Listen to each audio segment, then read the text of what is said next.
The UFC has officially found their superstar trailblazer for the new generation of mixed martial artists. An undefeated annihilator, formidable in every aspect of the sport. He comes in with this cockiness. He looks like a bad guy. He looks like a villain in a movie. And I think people underestimate his intelligence and how he is really playing chess from before the fight starts to after the fight. A fighter's success is often measured not just by wins, but by the emotional and physical scars they leave on those who stand across from them. And Ilia Topuria's impact on the featherweight division has been brutal. He'll come in and take his head off. He thinks he's gonna be better off by stepping on me. I'd rather die than lose to him. Topuria is a monster, bro. Everything's flawless. His boxing is so dangerous. He's so dangerous everywhere. For years, 145 was fixated on the dominance of Max Holloway and Alexander Volkanovski, until a new ruler emerged, who's now torn through them both, violently shifting the balance of power to a new age. Once you're gonna feel my power, you will be like, what the f I'm doing here? Send some more. I keep telling you in there, yell me, send more. I want him to realize that there is levels. I'm gonna show you levels. You saw him standing in the octagon with that rose in his hand. Now it's time to give him his flowers because he is everything he said he was. Let's take a closer look at the notable fighters caught in the wake of this ruthless warpath, and the before and after contrast of facing El Matador. When you face a fighter like me, I'm gonna take you head off.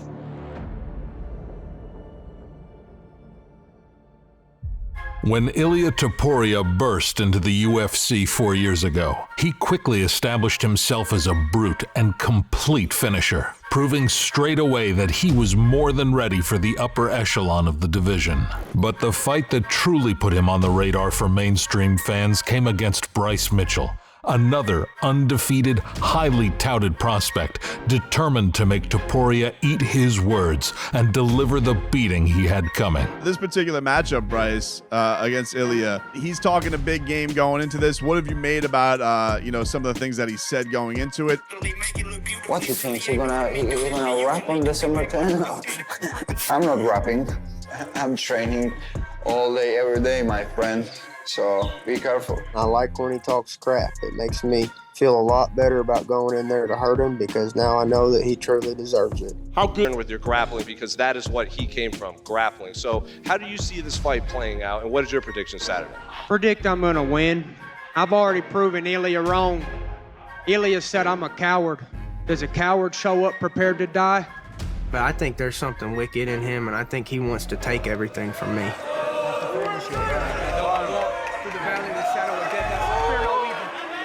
In the fight, Topuria displayed his versatility and proved he was on a completely different level. He landed good shots on Bryce in the first round, then in the second, dropped him with an overwhelming, powerful combo, before ragdolling him to the ground and securing the submission win. A pretty impressive feat against someone renowned for his elite ground game. This dominant performance didn't just highlight Ilia's potential, but it separated him as the standout prospect in the division as he broke into the top 10 with authority. Did you say you were going to leave his head as flat as he thinks the earth is before this fight? Yeah, and I did it. He's a good fighter, but I knew that I was way better than him everywhere, in the ground and striking, and I proved it. The first thing that you said when you went back to the locker room after losing to Topuria was that you just did not want to do this anymore, that you wanted to invest your energy into something else, that it hurts too much. You didn't want to feel that anymore. I was really mad. I was being really hard on myself. And I'll be honest with you, Brett, if that's the best I could do, I swear on my life, if that's the best I could do, I would retire. I was in a lot of pain. I was tired immediately when the fight started. My pride wouldn't let me pull out of that fight. I shouldn't have even been in that damn cage. I lied to my coaches. I would not tell them how sick I was because I didn't want to appear as a coward. It was so stupid of me to think that I could go in that state and beat such a great fighter. I feel like it wasn't even me in there. When he did to Bryce Mitchell, I was like, nasty. Oh, man. He's nasty. He's a nightmare.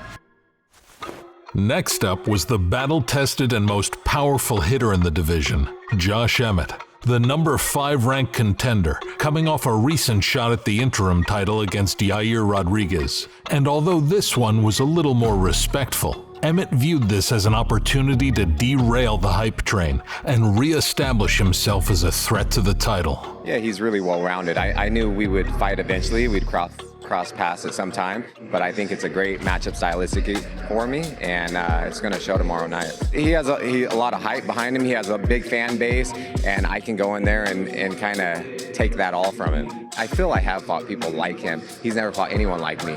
He got that powerful right hand and left hand, but that's all he got. You know, I'm better than him in wrestling, in the ground game, even in strike. It's going to be real quick. I'm going to put him to sleep.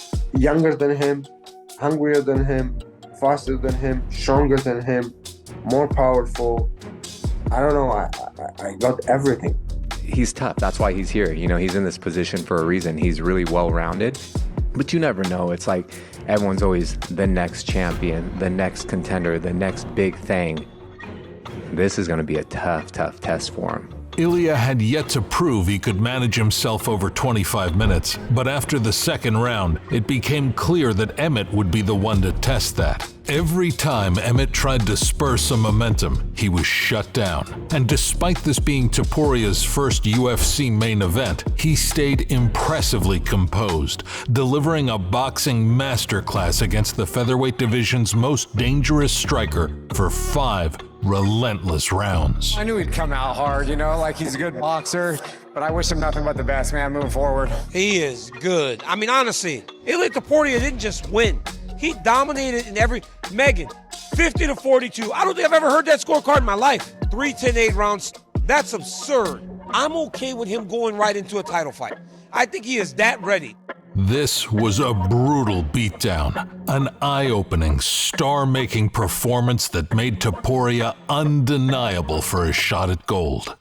Topuria's next obstacle was just about as daunting as they come, but that's not how he saw it. Well, when you face such a dominant champion such as Volk, I mean, it must be hard mindset-wise to be able to impose your will, do you think? It's not. It's a great motivation for me. There is so many ways that I can finish him. You're all gonna see what's gonna happen. If Ilia wants that smoke, it's gonna be good because I know he will talk that trash, which is fun, and punching people in the face that talk trash is so much better. It was a fight against the consensus featherweight GOAT, Alexander Volkanovski. Volkanovski was eager for a fresh and compelling challenger to his throne, and he found exactly that at UFC 298.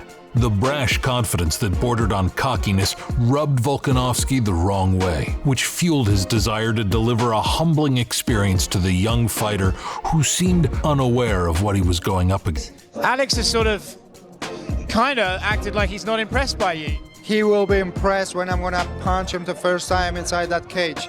He will be like, take me out from this cage, guys, help me. He was the best guy in the world for some reason. He was the pound for pound for some reason, so he's good. But la estrategia que voy a traer en la pelea, él no va a ser capaz de resolverlo. Play the bad guy, no worries. I'm happy being the good guy and I'm happy teaching you the lesson. My goal for this one isn't just winning. I want to embarrass this bloke.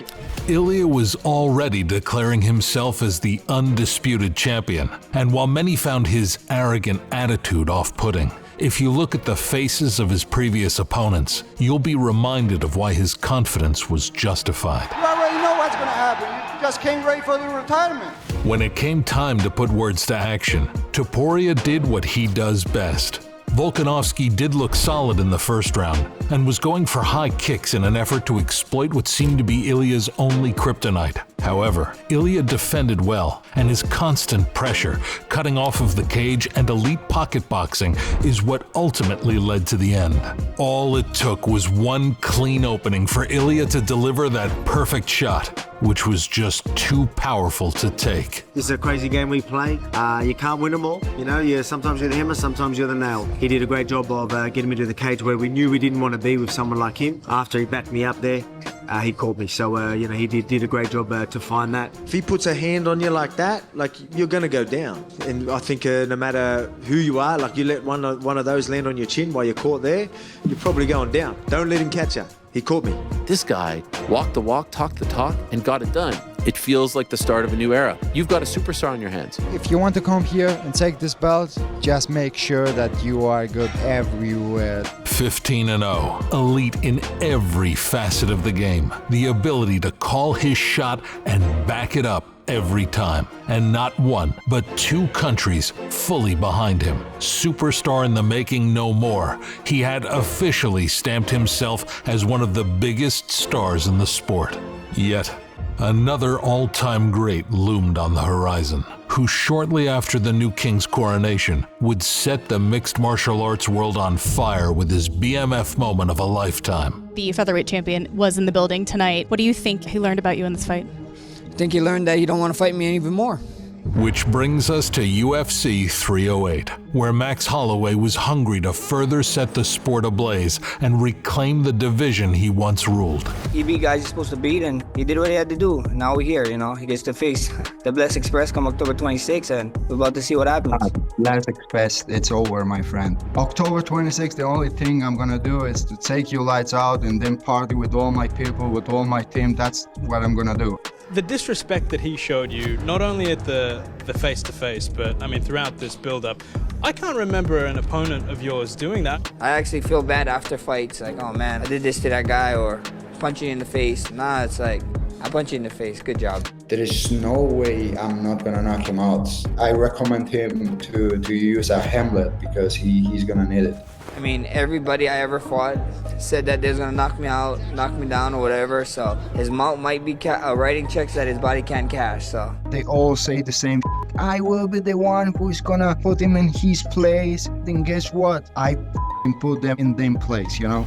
Max started strong, using his reach and size advantage to land solid shots with his usual high output. But Ilia landed the bigger shots. Every time they got in close, you could tell the danger was more apparent with Topuria. And in the 3rd round, he delivered on his promise by becoming the first to knock out the seemingly indestructible former champion. I was landing, I was being fast. Like I said, I was doing good until I wasn't. Gave him inches, man.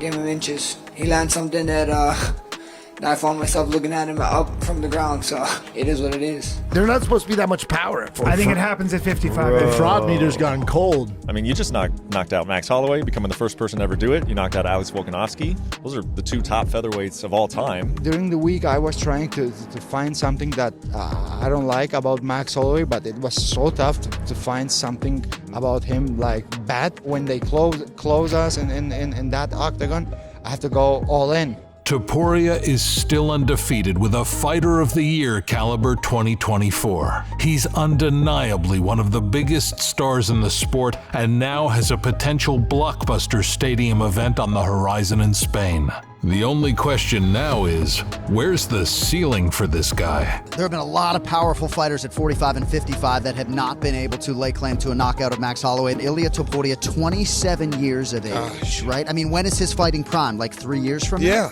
he's not even in his prime, and he's doing this. I'm blown away, man. He said what he's gonna do, and he did it.